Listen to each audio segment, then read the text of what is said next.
Assalamualaikum warahmatullahi wabarakatuh.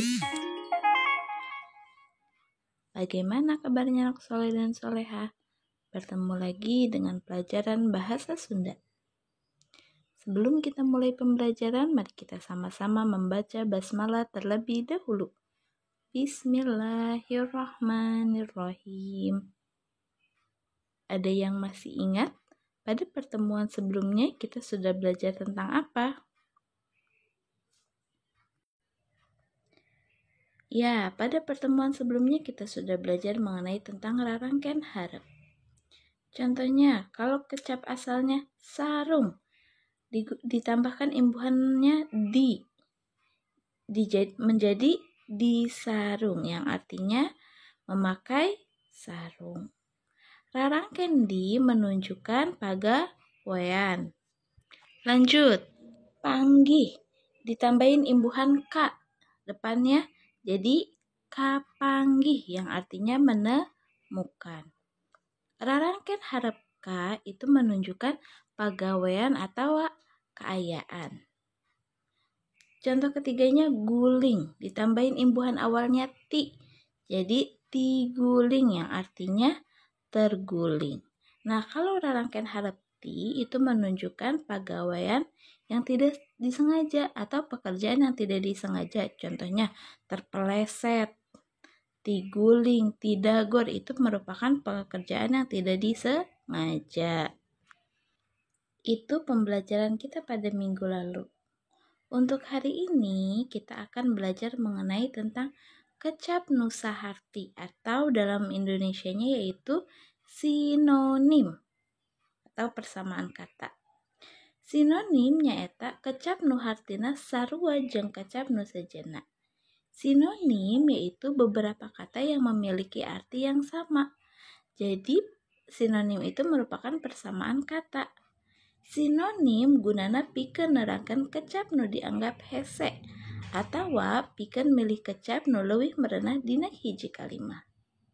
Sinonim gunanya untuk menerangkan kata yang dianggap lebih susah atau untuk memilih kata yang lebih mudah digunakan dalam suatu kalimat.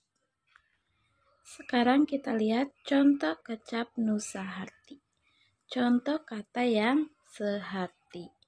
Ada kata, sinonim, dan hartina. Nomor 1, indit, sinonimnya minang, yang artinya pergi. 2, ngabeuteum, yang artinya jempe, artinya sepi. 3, poek, sinonimnya meredong, yang artinya gelap. 4, murag, sinonimnya ragrak, yang artinya jatuh. 5, kadangu, sinonimnya kadenge, yang artinya terdengar. 6, kuring, sinonimnya abdi, yang artinya saya.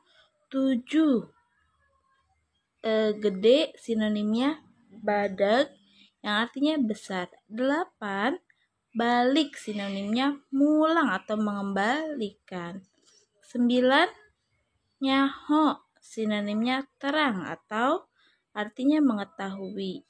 10, anyar, sinonimnya weuteuh, yang artinya baru.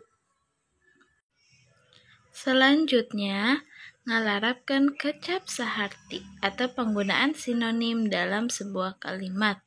Contoh kata lembur, sinonimnya kampung, yang artinya desa atau perkampungan. Contoh kalimatnya, kaendahan lembur abdi teu kinten asrina. Kalimat yang kedua, kaendahan kampung abdi teu kinten asrina, yang artinya sama, keindahan desa atau kampung saya sangat asri. Ya, jadi lembur itu sinonimnya yaitu kampung. Pancen atau tugas. Untuk tugasnya kalian bisa buka bukunya halaman 18, latihan 4, memasangkan kata yang seharti atau mencari sinonim. kalian kerjakan di buku tulis kalian, ya. Kalau sudah tugasnya, kalian kirimkan ke WA Bu Vika. Ingat, biasakan ketika mengirim tugas sertakan nama lengkap, nomor absen, dan kelas kalian. Alhamdulillah, cukup sekian dulu ya untuk pembelajaran hari ini. Kita akhiri pembelajaran hari ini dengan membaca hamdalah. Alhamdulillahirabbil alamin. Billahi taufiq wal hidayah. Wassalamualaikum warahmatullahi wabarakatuh.